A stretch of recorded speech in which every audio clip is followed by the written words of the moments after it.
Oh, well, hello everyone. Welcome to the LitRPG Audiobook Podcast. I'm Ray. I bet you're surprised. I bet you didn't think I'd have another one out this week. I really do. I try to keep up with this. Work and craziness happen, and other things I'm trying to get done in life sometimes really force me to not be able to get to this, especially like family issues. We're doing a lot of stuff family wise, and work is just work. So I try to get to this, and I'm really trying to keep up with everything. And I've got a lot of books I'm back behind on, and I'm trying to catch up with everybody. But anyway, I'm Ray. I'll be reviewing some recent and classic LitRPG audiobooks for you. Today, I've got 3 really good books. I've got, see that? I've got The Heroic Villain. I've got Kaiju Battlefield Surgeon or Battle Surgeon. I can't remember off the top of my head how it's done. And I've got Battle Master. So I apologize. Just 3. That's the most I could get out today. And I do have other books really, they're ready to go. I just have to get time to record them. I'm stealing seconds wherever I can. So with that said, why wait? Let's dive into the first book. Oh my God, it's going to be so good. You won't believe it. Not in the slightest. But it's really good. Try it. Okay, guys, I got to warn you right now. This is the start of the show. And it is going to be a roller coaster. Why? Because the first book is Kaiju Battlefield Surgeon by Matt Denneman. Yeah. Narrated by Joe Hempel, with a book length of 20 hours and 9 minutes. No, he said. A screenshot won't really work. It's kinda hard to explain. It's better if I just show you. I have a rig in my apartment. It's in Bast. My home base, I mean. You'll have to jack in to get a look. I didn't know anything about Kaiju Battlefield Surgeon except it catered to a more alternative crowd. It had sort of a cult following. Wasn't it a single-player game? I couldn't remember. I did a lot of cons and art shows, and there were always a few cosplayers walking around in costumes from the game. Some of it was pretty messed up. I remembered one outfit of a guy with the skin peeled off his face. He looked like a damn bloody banana. I liked horror movies just as much as the next guy, but when it came to VR, I just couldn't stomach it. I even had the gore element turned down when I played Dominion of Blades. The guy who created Kaiju Battlefield Surgeon was a doctor himself, I remembered. His thing was realistic anatomy, even for the monsters. It made the gore more real. Okay, I'm going to try to just hold it together for this review. But I am bursting, as they say. All I can tell you is that this freaking book surprised me. You see, you thought I was going to say blew my mind, huh? Anyway, anyone who has watched this podcast can testify that I am an out-and-out horror nut, okay? I grew up wishing I could be bitten by a werewolf and live every single day preparing for a zombie apocalypse. I still do to this day. I prepare for zombie apocalypse every single day. I do things or prepare in some small way in case zombies come. This cat and his family are going to be safe. Now, growing up, my 2 favorite monsters from the movies were Wolfman, Lon Chaney Jr., and Godzilla. I mean, I was like 4. I couldn't watch rated R movies then without getting caught. And we didn't even have HBO back then. So for me, it was the tamer stuff, Godzilla, and then Wolfman. So guess what? Those 2 guys, in some capacity, are both in this book. What? Do I like gore? Let me think. I went to see The Fly 2 in theaters. This goes back. So, and there's a scene where a guy's head gets crushed by an elevator coming down. It blows out, right? As that happened, I literally stood up from my chair and cheered so hard. And when I stood up, I didn't let go of my armrest. I ripped the armrest out of the chair. I was like, yeah! And I had the armrest in my hand. In fact, I had the armrest as a memento for probably 15 or 20 years before my wife made me start throwing stuff out that wasn't really important. Like my armrest from the American Theater was not important. Okay? What? That came out during The Fly Part 2. Do you know how many sequels there are to like movies like The Fly? One. We've never had a Fly 3. Okay? So anyway, for me, gore is like a wonderful waterfall and sun-dappled pools. Okay? The gorier the gore fest is, the better it is, the happier I am. I have never, not even as a child, have I flinched from the sight of blood or mutilation in real life or on film, no matter how young it is. My dad's always said, "You've been creepy. You've creeped me out. We should have named you Pugsley or Fester or Gomez." And they didn't do it, and I'm really pissed off. I mean, Ray's a great name, but Fester? Come on now. Anyway, why am I telling you all this? Why? Why? Because this book was freaking written for people like me. Yeah, me. Yeah. It's got everything I've ever cherished. Okay? Blood, guts, gore, nightmarish monsters, kaiju. People crawling in and out of kaiju. Intestinal parasites. You name it. It's there. It's got everything. In fact, this book even has hints of Neil Gaiman's Dollhouse run in issues 9 through 16 of his acclaimed Dollhouse arc in the Sandman series. And if you know anything about that, I'll just expound a little bit. That was like probably one of the first times I've ever seen the concept of serial killers having a convention put forth. Like serial killers working together in unison to come together. And that kind of has a strong thing here. I don't want to give anything away. So it's also just about as grindhouse. Excuse me. I don't know why I'm hiccuping all of a sudden. This book is also about as grindhouse as you can get. Dinneman, that dude that like brought us Dominion Ablaze and stuff, does not know how to practice restraint in the slightest. And thank the Lord Jesus for that, okay? Because he pushes for the most revolting scenes he can cobble together. And the one that hit me the hardest was the spoiled milk drinking challenge. Not a guy climbing through some kaiju's butt, not doing anything with impregnating an egg. None of that stuff. No. It was just drinking really, really bad milk. And you know why? Okay, here it is. Again, this book was written not for people like me. It was written for me, okay? Matt Dinneman channeled my life and said, here's all the things that mean something to you, Ray. Mean something here, okay? And he put it together. I literally lived through that scene of the milk drinking. Not exactly that way, but I have absolutely endured the drinking the great big huge cup of spoiled milk. Lived through it. And I couldn't drink milk for eons after that. Like, literally, I used to drink like 15 glasses of milk a day. We would go through 2 gallons of milk in the house just because I love milk that much. After that day, it was like 12 to 15 years before I could drink milk again. And I still only drink milk on certain occasions. Just because. So that was the only thing that came close to making me gag as opposed to what most things would make most of you gag. The story...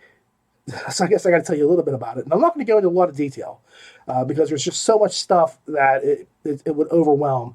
And you don't want to reveal a lot of things. But the story takes the concept of trapped in a game to a brand new freaking level. And I love the premise. It then takes time to build up questions about everything that's happening in the game and in the real world. So there's this pixie-like companion. And, you've got questions about her, like what is her motivation? What's really going on? Does she tell the truth? Does she lie? There's times that she outright lies and you know it. There's other times that you wonder if she's telling the truth. There's times that you know she's telling the truth, and then you have to wonder if she's telling. It's just mind-bending, okay? And there's a timer that hangs over both the Pixie and the MC's head. They've only got so long to either beat the game and get out or die. Because they are trapped in the game for real purposes, and it is a real life struggle to succeed. And I think one of the great things is it's kind of like when you first start into the book, and I probably talked about this before, but in the Blair Witch, before I ever watched it, I was told you have to pay attention early on, because they're going to give you clues to things early on, about like how things happen. And here, the how to win the game thing is right at the beginning. If you pay attention, there's clues. Like, there's a building, it's half gone, and there's two shadowy things. You get it? So pay attention as you go through, but you still will not see this end coming. I mean, there's a rapidly spiraling dark twist at the freaking end. Honestly, the book goes out of its way to combine numerous ideas, concepts, and genres in unexpected and constantly surprising ways. You really have no idea of what is coming, and especially at the end, until maybe like one or two paragraphs right before it happens. And by then, it's too late, and you are just stunned by the way the book ends. Joe Hempel, I gotta say, the man does, honestly, one freaking hell of a job. He has to describe scenes that are utterly horrific, gross, disgusting, whatever you want to say, but not be off-putting to the listener at the same time. Having spoken to several people who have finished the book since I've finished it, because I don't listen to other people while I'm making my assessments of something, they all agreed that he was really the kind of cohesive thing that held this whole thing together, where they would not have been able to finish certain parts of the book if he hadn't have done what he did for them. And I think the key, in retrospect, I'm looking back and I keep thinking about what we talked about and how things came up, is that Hempel didn't try to amp up the gore factor or make it grosser. He didn't, exaggerate things and things. He played it straight like an impartial observer. And I don't want to sound like he did it boringly. He did it fantastically.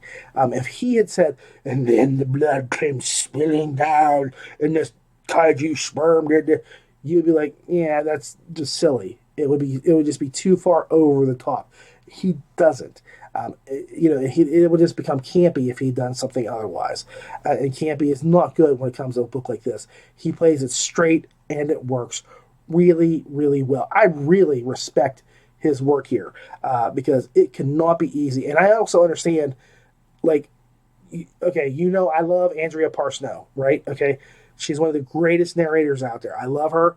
I think she's brilliant. And I know that she's been doing books for Matt Dinniman and Dominion the Blade, and I would have pegged her for doing this book. But I also know that there are certain things that she just cannot read or do or talk about. And this book is all of them times like 50. It's cranked up to 11 and a half. I don't think she could have done this book as much as I would have loved to have heard her do it. And I'm sorry that she didn't. I'm glad that Hempel took it, because Hempel played this to perfection. I purposely just did not go into a lot of detail here about the story, because while I could discuss its merits piecemeal, I would rather do so in whole. Okay, so here's my advice. If you like horror, gore, mind-bending scenes, never before seen classes, races, and one hell of a weird full immersion game, then this book is for you. Go and take my score as gospel and enjoy. However, and again, this is my caveat, this is my disclaimer, if blood, cruelty, moral ambiguity, horror, drug issues, marital strife, or other such topics, because there are so many topics, I cannot come close to naming them, then you want to stay the heck away from this blasphemy. It will not be for you. Not kidding. Demonic donkeys that lay eggs, kaiju sperm, and hookworms as pets are just a few things that you will find here. It is not for the faint of heart. It is not for the delicate-minded. If you don't like the sight of blood, then you will really not like the sound of it being described, or as like there's a little apartment that lives in a river of crap. It's in the bowels of the kaiju. There are just things that you don't want to see. So take my score and invert it, take away the points that I have, subtract them from 10, and give it that. And that's what you would think of this book. Okay, and I'm not saying don't vote for me if you don't like what I'm talking about, because I know there's politicians that do that stuff. I'm saying you really couldn't handle this book. This book is not for everybody. It is not for whiny sissy babies. It is for people who like horror, gore, and really, really, I mean, it's got everything. It's drug use in it, okay? And it's heartbreaking. There are scenes in this book that you will feel your heart break. And there are heroic acts that you will rise up from, and then there's depravity that you're like, what the hell? I mean, it's a roller coaster that goes into a cave of fire, and you come out a burned up skeleton on the other side. Because trust me, the ending, oh my God, is that the end? Really? What? Yeah, that's how you're going to react. You won't believe what happened at the end. Okay? I mean, seriously. Matt Dinniman is a cruel master. He is a vicious SOB because he has literally no mercy. And I so love that. I so do. I really do. There are just like, I always say, like in books, and I'm not equating it here at all, so don't misinterpret what I'm saying. You have to kill characters to make things real sometimes, to give things that they've done weight and gravity and real merit. Because if they don't die, then really there's no consequences. Here, just the fact that the MC is locked up for as long as he is has a devastating impact on his real life, okay? Not even talking about the nightmares he goes through with like how he dies and has to come back and pain settings are set to 110%. There is some stuff in this book that you're going to go, oh my God. So if you can't handle like certain things, really, I'm going to just urge you, stay away, because this is an amazing book. It really is. And I want everyone to read it, but I know not everyone could. My wife would read the first 15 pages, and after he is inserted into the game, just where like certain things take place, she'd be like, nope, I'm out of here. And she couldn't do it. She could not. I can't watch scary movies with her to start with, no matter how scary they are. Jiminy Christmas, when we started dating, we were watching a movie, this horrible movie, because she had a TV and she had no cable, and her radio antennas only picked up one station, and there was a stupid monster movie on, and this monster was going around killing people, and they never showed it. It was just, you would see the monster, see the guy or the girl, and it would start to approach, and you'd hear the monster coming, and you'd see them look and turn and scream, and the entire time, as soon as the monster showed that it was seeing the person, she would do this and go, oh my God, what's happening? Oh my God. And she never would have seen it. And I kept saying, you're not missing anything because they're not showing the freaking monster. I'm the guy that believes you don't show the monster for a long time, and then when you do, it's snippet, and at the very end, just like they do in Alien, the full thing. You can't do like the whole thing right at the beginning and just let it go, because it takes the terror away from that monster. Some monsters you can get away with that with. The Thing, The Blob, those things are great. This book is like those, okay? It is John Carpenter's The Thing. It gets under your skin and transforms you. It freaking transforms you. So, I've rambled enough. Ramble, Ray. That's what I do. I digress. My final score. You ready? You waiting? Okay. 8.8 stars. No lie. I have never seen anything that comes close to this in terms of originality, nightmare concepts, and gore levels. The only thing I found to be even semi-tame, if you want to know the truth of it, in this book were the vulgarities, of which there were plenty used. I don't want you to think like there's no F-bombs dropped. There are, but not to a level I would expect from someone that was trapped in a game of this Lovecraftian torture. I mean, honestly, if I was in that game, I don't think I would speak anything other than vulgarities, swear words, cuss, and you name it. Bad words would be flying. They would be like monkeys in the Wizard of Oz. Okay, they would be sailing through the air. In fact, they would probably become my best weapon, because I will cut you down with some words, brother. You don't want to get into a swearing match with me. I love to swear. Love it. And I am fantastic at swearing. But that's the only thing. I was really shocked at the restraint that was used, because there is swearing, but not to an extent that I would expect. Okay? So, Mr. Dinniman, I salute you. I really do. And I bow to the brilliance of this book. My only regret is that this is a one-shot novel. I know that, and I can see that, and I understand the way you've done it, but I will say that it does tie into Dominion of Blades, and it comes out there. But, oh my God, you have got to conceive of another way to get into this story in some way in the future. Come back to this. Get back into that game. Get back into it in some way, shape, or form. That's all I ask. Anyway, not only do I salute, I doff my hat and I bow. I bow. Because this was a freaking fantastic book. Freaking fantastic.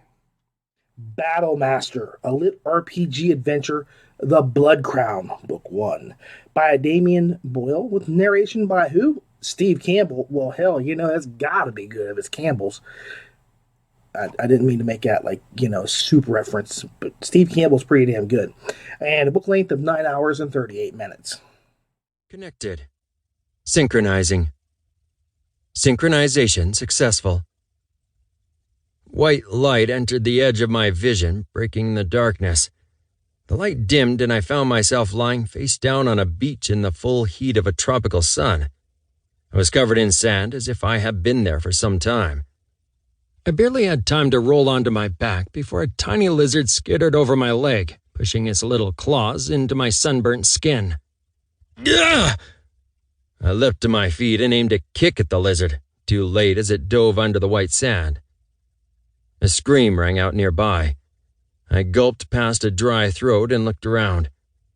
Ahead of me sprawled a tall jungle, thick with green and purple ferns and old trees holding up drooping boughs. But that wasn't where the scream came from. On the beach around me, scattered amongst broken bits of washed-up rope and wood, lay, crawled, and staggered nearly a score of shipwrecked survivors. So, here's a book that sort of, for me, it flipped everything you know, or at least that I know about, LitRPG, and serves me up with an alternative that I didn't really know I wanted. Battle Master is a book that kind of throws tradition right out the window, and it creates a unique class, which is really what the core of the book is about, the Battle Master, of course, that uses other characters like little chess pieces. In fact, the other characters, the other NPCs or players, whatever you want to call them that are in the thing, because it's a real world that he goes to, they are directed by the Battle Master, as it sounds. Hey, I'm the Master of Battle, I'm the Commander-in-Chief, I'm the El Jefe, I'm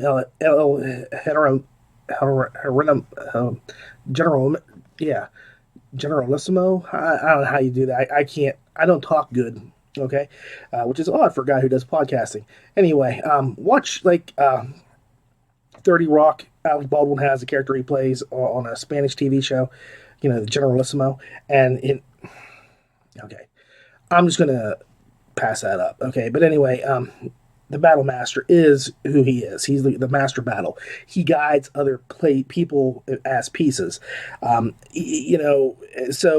it's a titular class that is more like a general than a combatant, although in this book, the Battle Master does do some fighting.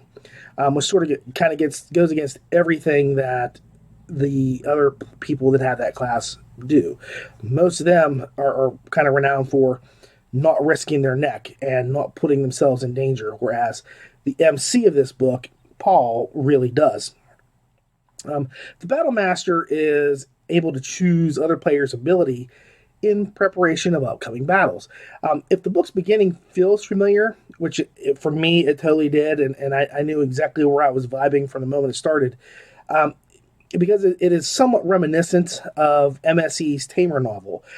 It is, and I'm just going to say this right now, it is very familiar, but it is not copied, and it is not rip off of anything. It's just there's a guy on the beach and they get attacked by these dinosaur-like monsters. They aren't dinosaurs. It never says dinosaurs, but they're big reptilian things. So you get where I'm going. It felt familiar, but it was not, okay? It was very distinct from one another, and I still got the vibe, but that's just what I'm saying. It just had that vibe. So maybe being on a beach with deadly reptiles is enough for me to just draw comparisons, but it won't affect the story at all. The story is really good, and I just say this is maybe a homage, however you want to say it, to MSE, who's no longer on Amazon. Either way, it works for the story. And this is the one issue that nags me, though, and I really want to put this out there. And I think it's my complete and utter disdain for all authority, and I mean that completely. I can't stand having to have somebody tell me what to do literally a conversation I had with my wife last night. She said, get Lucas a banana and have one yourself. You need the vitamins and stuff like that. The vitamins, I mean, not the vitamins, the bananas are right behind me, okay? She says this, I'm standing directly in front of him. Now, she'd asked me to do that like 3 minutes earlier. I was about to grab the bananas, and then she said that phrase. And I told her, you realize by telling me to do that, I have to wait at least a minute and a half before I could even do anything you request now. So please don't do anything else or say anything else, or I'll have to like extend the time period, because I will not be dictated to by anybody. It really goes over well at jobs and family reunions with my father. And it works really great with my wife too. So you can see my disdain, and this is just coming from, like, you know, my dad was military, and it was always bark, bark, bark, boss, boss, boss, yell, yell, yell. You have no freedom to decide anything in life. At least that's the way it felt. Whether that's the truth of it or not, that is my perception, and that's all that matters. So I really do have an authority thing. I really don't do well with authority. So you want me to do something, don't tell me not to do it. Don't tell me to do it. Let me figure it out for myself. Leave little hints, and I'll do it. But for me, and this is where it comes in, I would have had a really, really hard time letting somebody else do this to me as a player. In other words, if there's two people, me and one other guy, and that cat has the power to figure out what powers and abilities and skills I'm going to be using in the next battle, I'm going to be like, thanks, dude. I'm really good. I'm pretty cool myself. No matter what your skills are, what your powers are, what your abilities, what your natural intuition is on how things should be, I think I know myself a little bit better than anybody else. And so I'm going to take the things I think, I'm going to slot my stuff up the way I want it slotted, that I'm comfortable with. And that might be a horrible, horrible thing. It might be a big disaster because I don't know what I'm doing. But again, it's just me. So I really have a hard time believing that these people, and they don't all readily go and say, go ahead and do this, would be okay with it. But I guess it's just one of those things that you have to say, okay, it's part of that world. So I think I might happily fight side by side with one of this guy's playmates, but I would never submit to that kind of loss of control. Thankfully, like I said, with Boyle's world, the people there sort of seem okay with letting, a battle master guide them. And that's all that matters. If the people are there okay with it, and it takes them a little time to maybe get used to it, you're cool beans. You are LL cool beans, man. And so, it works. And like I said, it does work in the story. You see how things go with the battle master. And that's the cool part, is the way that Paul, the MC, does play the chessboard and figures out the best use of each person under his authority. And of course, the way that Paul deals with surprises is also done very adeptly. And just kind of back up and give you some info. It centers on Paul and a handful of people who enter a game-like world. It's a real world. Only a few people from our world can go into that world. Most of the people that come into this other world don't make it. It's like a meat grinder. You go in and you get ground up and you get spit back out. You don't last long. Now, there are some other people who have gone before Paul, and they have managed to survive in the game world and do well. Paul is looking for one of those people, Mira, who is a gamer like himself. And she was sent to that world before him, but has managed to survive longer than most other people. So naturally, he wants to find her and not only get help, but, give me some advice, give me some clues. What are we doing here? How do we, what can we do to get things better? And that's really what the story is about, is Paul trying to figure out what to do, how to get there, and control the people around him to their most effective uses. And that's not easy, because this is one of those books where, you have to look at it like the MC does more thinking than he does fighting to win. He's a thinker. So it's a different kind of book, when you kind of flip the logic, and like, he's not going to use a sword if he can use a pen to win. And you understand the analogy I'm making here. The pen is mightier than the sword. So the narration, I have to go back now, with Campbell, is excellent. I mean, I think he gives, he very thankfully gives everyone a very distinctive voice that is appropriate for who they are and what they are. Okay, so when you hear people talk, you know this is the big guy, and so on and so forth. There's no questions ever. He also adds some nice exasperation and exhilaration into the story. In other words, you can hear what the characters are feeling as the tale progresses. Campbell is a real pro, and I know I probably said this a dozen times because I've reviewed him before. He really does care about every line he utters. It comes across quite plainly. I mean, I know that there are some things with Campbell that you may not know. I mean, I don't want to say I'm pals with the guy, I'm best friends with him. We've talked a few times, and I would like to call him my friend. I can't say that because I've never met him, and we don't have like long discussions end of the night over a beer or something like that. But he goes above and beyond with the people he works with. He will coach them, help them. If you're writing a book, he really goes overboard to make sure that the audio comes out perfect. I know like Cameron Milan or Milan, and I never know because it seems like it switches on me all the time how it's pronounced, is one of those people he's been with since the very beginning. He's gone through numerous iterations with Cameron, and now this Tower of Heaven thing is hitting, and I want to say that I'm going to contribute a lot of that, not just to Cameron's, okay, I've written 15 stories now, so I'm getting the writing down, I've got the pacing down, I've got the characters down, but also some of that is the coaching. I definitely believe that Mr. Campbell there has given him, because the improvement has been very obvious in from this to that to this to that, and Steve has been there for each book. So if you look at the books that Cameron's done, Steve has been there, and I know he has been helping to kind of guide as best he can Cameron to improve every single time, and it's working. So Steve is not just a great narrator, he is one of those rare individuals that works with the person he's with to improve everything that they're doing in every way, shape, or form, because he wants the best product out there for us, the listeners, So, I do want to give a tip of the hat or a nod or, I will bow, whatever you want to say to Steve, because he really is one of those rare gems. So thank you, Steve. I mean, just honestly, kick ass all the time, brother. Overall, the book does a good job, okay, with everything. And I'm really, really happy with the way it turned out. There are some things that I think other narrators would not have accomplished that he does, okay? And the writing has definitely got the story there.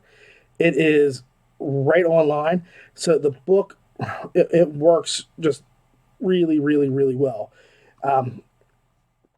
But as we go through it, and I want to just say this real quick, the best part about the book to me is the job that Boyle does setting up the world and the things that populate it. The MC is interesting, and there are some twists that will really bring out some genuine concern about the lives of the other NPC players. And I hesitate again to say that they're NPCs, given that the MC has to generally think his way out of predicaments rather than strong-arm them. So that's a nice diversion, like I said.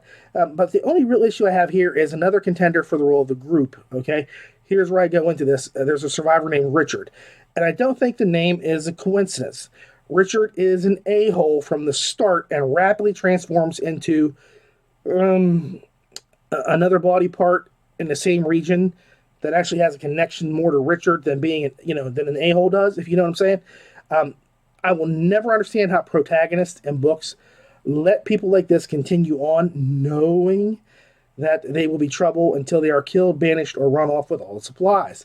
And that's the way it usually works. All I know is if I'm in the game world and I'm whacking a-holes right and left until I'm the last man standing, right?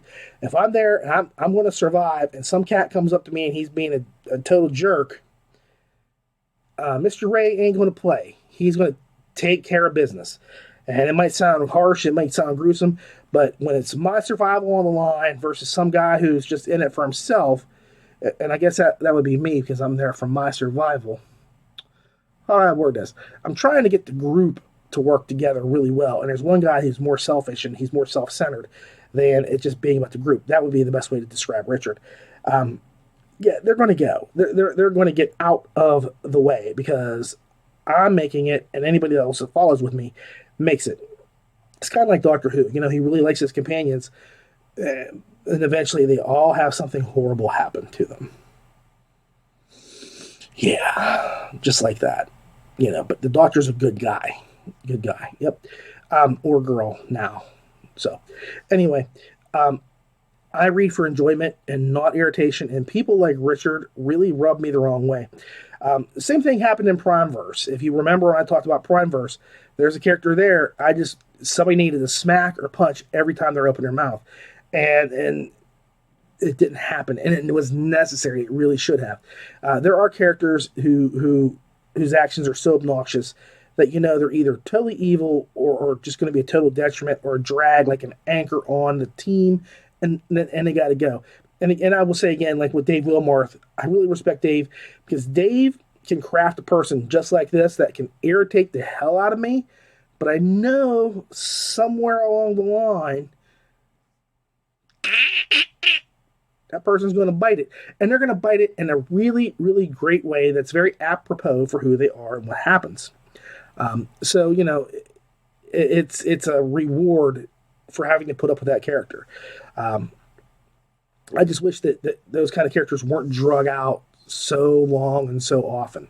That's it. But that's the only thing I can really say bad about this book, is Richard is just okay.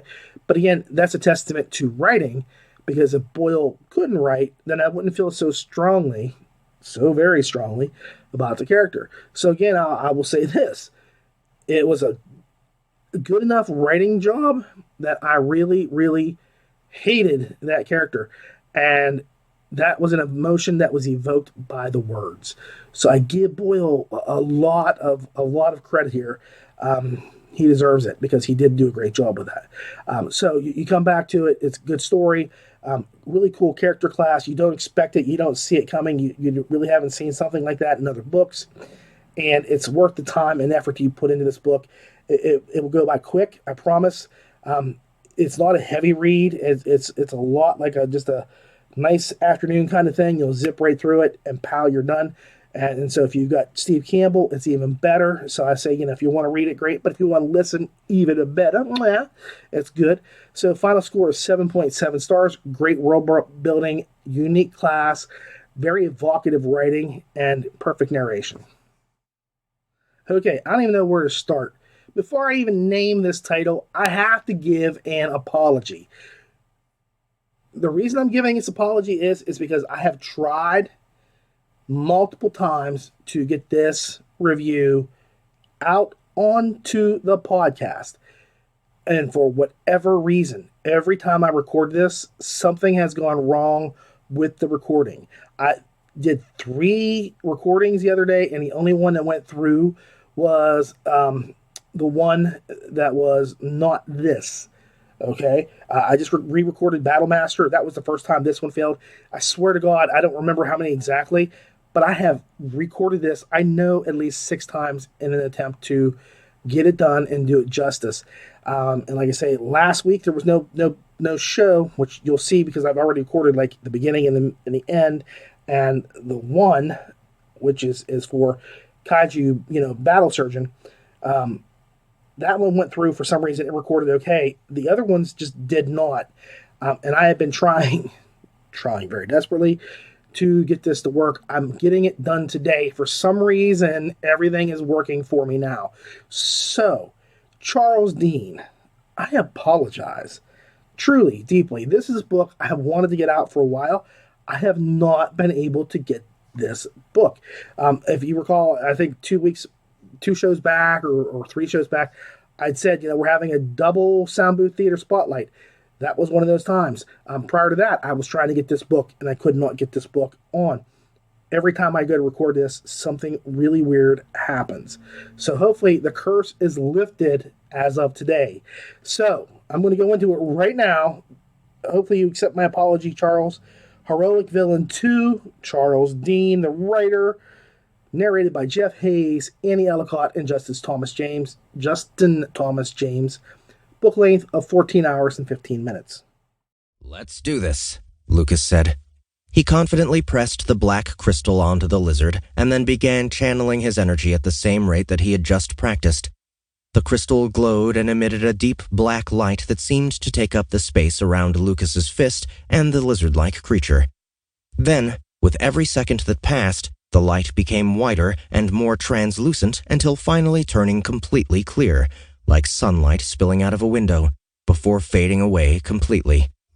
When Lucas finished, he looked up to discover that Jesse had taken several steps back, and he was holding up his own backpack as if it were a shield. "What are you doing?" Lucas asked. Yeah, sorry about that," Jesse said, putting down his backpack. "I didn't expect you to succeed. I kinda expected it to explode on your first try and that I would have to get you another lizard." And so, the very, very first thing I'm going to say after that humble apology, because I really do mean it, I'm very sincerely sorry, is that I'm glad we still have this series. If you weren't aware, War Eternus has concluded. The last book came out, the last audiobook is now out, and that just leaves Charles Dean one series for us to subsist upon until he comes up with a new one. War Eternus is it's so missed. I don't even want to talk about it right now. I'm still in mourning. Thankfully, we have Heroic Villain to fall back on, which, if I will point out very nicely to Charles, the book was supposed to be a one-off, according to your, talking to you way back when. It was just going to be a one-shot kind of deal while you were doing other stuff. And, it expanded just like I thought it was going to, didn't it? Because it was so good. I mean, it was so good. How could it not become a series? I'm going to say it just like this. Matt Dinneman, if you don't do Kaiju, 2, there's something wrong. And it's the same thing here. Heroic Villain was so great. We needed this book. We deserved this book. Okay? We deserved it. And we're getting it. We've got it. It's good. Okay? So, now, we only have this series. So, as a PSA, I will gladly perform a PDA if you all will just back up and pick up the Bathrobe Knight for us so that it generates sales enough to coerce Charles back to finishing that series. All you need is enough sales to get one book made. One more book made, and he can conclude that series, close it out, and then we would have 3 super great series. We'd have War Eternus, Bathrobe Knight, and then we would get to the conclusion at some point in the future of Heroic Villain. And I don't want to sound like I'm begging, but please, whoever you want me to do the PDA on, I'll do it. I'll kiss my dog. Yep, he don't like me, but I'll give my pooch a kiss if it comes down to let's getting that book made, okay? Because I need more Charles Dean, and it ain't happening because there ain't enough out there no mo, right? I mean, Eternus is over with. I got one series to work on, and I haven't seen Fibble and the Beard pop up anywhere lately. So, that said, I'm going to cheat and give you, well, this is where I say it, This is my one great sound booth spotlight that should have been out. It should have been out for your ear holes a long time ago, where I recount the great awesomeness of the Heroic Villain Part 2.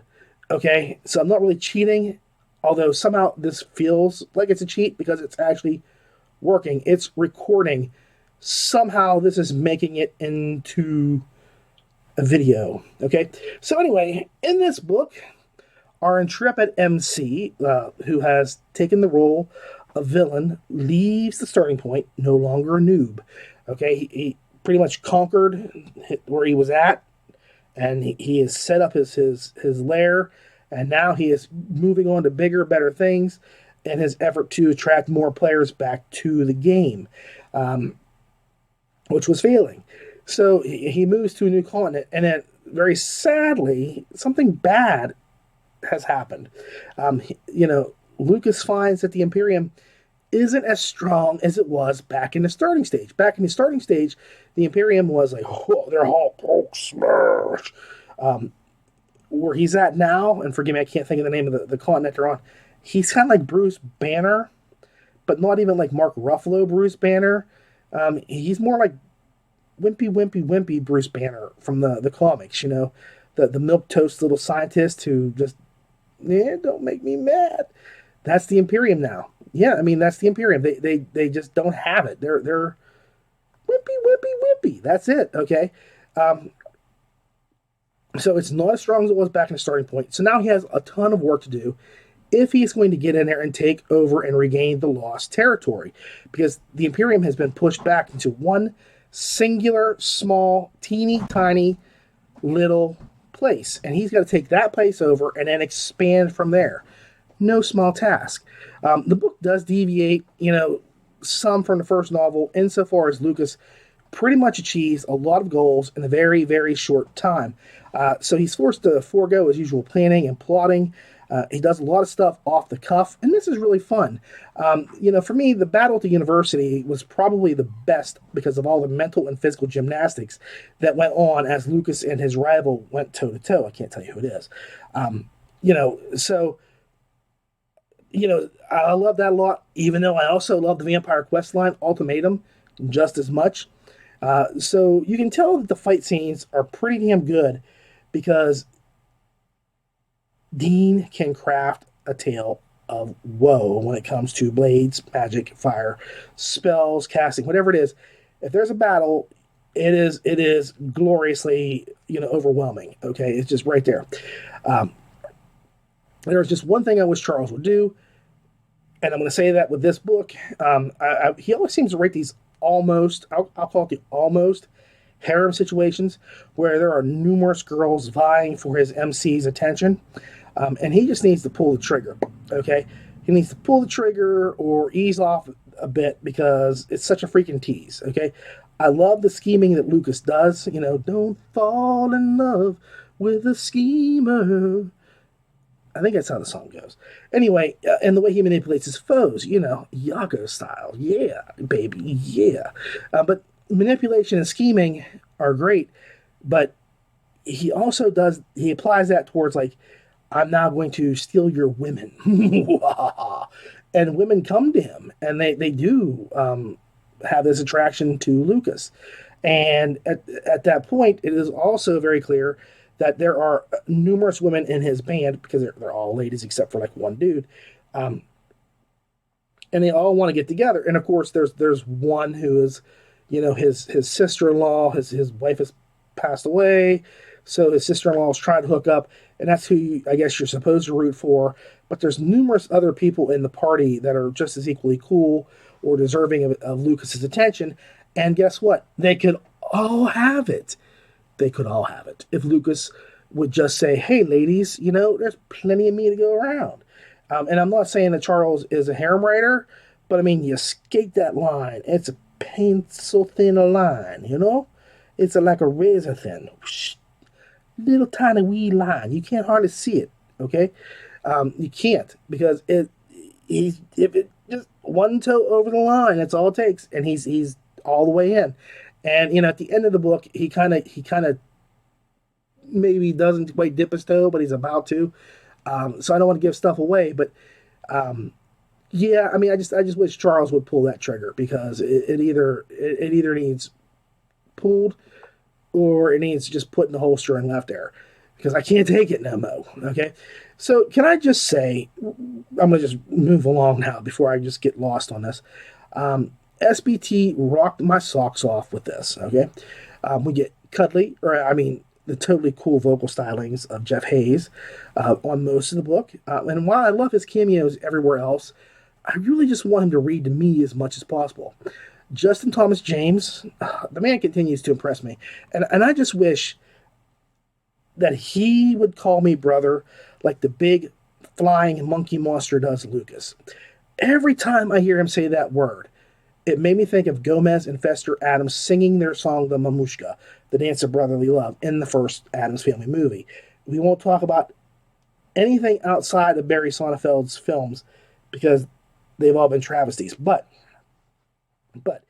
the song itself never made it to the screen. There's a hint at the beginning and a very small part at the end, but you don't get the real song. And if you really want to hear the great song about what it means to be a brother, go on YouTube and look up The Mamushka with the indomitable Gomez, otherwise known as Raul Julia, singing probably one of the greatest songs I've ever heard. I sing it constantly. I listen to it constantly. And I just want one day to meet Justin Thomas James, and he look me in the eye and go, brother! Because that would be the coolest thing ever. Just the coolest thing ever. He made that freaky flying monkey monster just love Lucas just appropriately, you know. Annie Ellicott is not outdone by her compatriots in any way. Nay, I say she really keeps them on their toes with her wily and witty tones. And the way that you can practically hear predatory growls come from Lucas's newest companion, the one who stirs up all the trouble, really makes me say Annie has got the chops. I mean, yeah, Jeff kind of narrates this book, but you figure there's like 87 different female characters in it. Annie probably does about 47% of the book, because Justin, he's got a great part, but it's not a huge part in there. He's got a couple things here or there. But Annie and Jeff do the bulk of the heavy lifting on this. And damn, if Annie doesn't just say, I own this book, she really brings those characters to life. Jeff, again, like I said, I'm going to reiterate, he's my all-time favorite narrator. He is the one that really broke me into saying, okay, I can listen to books. Audiobooks are great because of this man. And it was just coincidental that like the first couple books that I got were all Jeff Hayes books. Don't know how it happened, but like, you know, Delvers and, you know, Morningwood, those sorts of things. It was like 1, you know, my kids kept saying, why are you, you know, listening to like, you know, the same guy over and over? Is this the same book? It's like taking forever. And I'm like, no, because I've got like, you know, William Moran's books, and I've got this book and that book, and this one guy does all this. And he, and to me, at that point, Jeff owned LitRPG until he owned it. And he became my favorite narrator. And to this point, he still is. You know, he holds that title in perpetuity. It is for life, you know, just the way it is, because of his greatness. I mean, he's just that good. So he really brings this here. So you couple this, what I'm talking about, with a Charles Dean story. And if you want to know the truth of it is, this book is completely 100% a negative of the first book. And I don't mean that in a negative way. I mean that it's like the first book was about Lucas building up a dungeon. That was it. Building up the dungeon. I got to get this. I got to get that. I got to do this. I got to get this. I got to get this. And now I have a lair. And now I've got to defeat the people that come in here, do a couple dry runs, do this, that, and the other thing. Okay, I'm good. Now I own this place. I'm moving on. Here, he does not have that, first off, time frame. Everything kind of happens within a very short couple of days of his arrival. And he's kind of stymied on numerous fronts because of who he is, what he represents, and, you know, of course, the royals or the whatever you want to call them, the royalty, the aristocracy, they don't really like him because of where he comes from, who he is. And so he's got to deal with that on top of everybody else hating the Imperium there, rather than having a easy time saying, okay, the Imperium is in charge here. I just have to take over and then I own this place and I can move on. So he doesn't have that I'm building a lair, I'm building a dungeon kind of feel that the first one did. And it's really refreshing that he didn't just repeat the same story, like wash, rinse, repeat, wash, rinse, repeat, wash, rinse, repeat. There's my trilogy, okay? He doesn't do that. He gives Lucas a whole new series of obstacles and events and characters to overcome. And it works really well. But if you're wanting, I'm going to build a dungeon, then forget it, because that's not what this book is. This is a really well thought out, developed story that is setting up things to come in the future. How far Charles plans to take this, I don't know. I would have thought we would have had like 7 or 8, you know, Returnist books. We didn't get that many, okay? So could there be 2 more books in this series? Could there be 10 more? I can't tell. But this is a good place to say I can see now where seeds are being planted, how things are going to happen in the future, and what Lucas needs to do here in order to achieve some of his goals, okay? So he doesn't try to say, I'm telling the whole story in one shot. He gives you a little slice of life for Lucas for this period of time, okay? And it works so well. It works so well. So, you know, I just have to say my final score. Dean, SBT, intense storytelling, incredible narration. It's 8.4, and I want to say 8.5 stars. 8.5. I'll say 8.5 because it is just that freaking good. Okay? It really is. It's that good. And I can't wait for the next one. So my only problem is it's the only one. So, I don't mean to crack a whip or, yell at people or say get busy. But damn, Charles, what's going on, man? We need some stories. So get those out for us because we deserve them, and you deserve, the money that we would provide for those books. That's all I'm saying. That's all I'm saying. Because you're a great writer, and I really enjoy your stuff. So get that out here so that we can, keep this going. All right, 8.5 stars, guys. Thank you. Well, everybody, that's the show this week. I'm sorry again for only getting 3. I've been trying to squeeze in one from Eric Weir for a while now, and it just seems like I never get to it, and I apologize to Eric. I will do that soon, probably next show. Anyway, thank you for watching, and I really do appreciate taking the time to watch or listen to the show. If you want to support us, like the LitRPG Podcast Facebook page or the YouTube page, or just simply like and share the video. I sincerely, deeply from the bottom of my heart, hope you've enjoyed the show. Please leave comments or suggestions in the section below here, and feel free to tell me whatever you like. I do like the feedback, and I enjoy talking about it.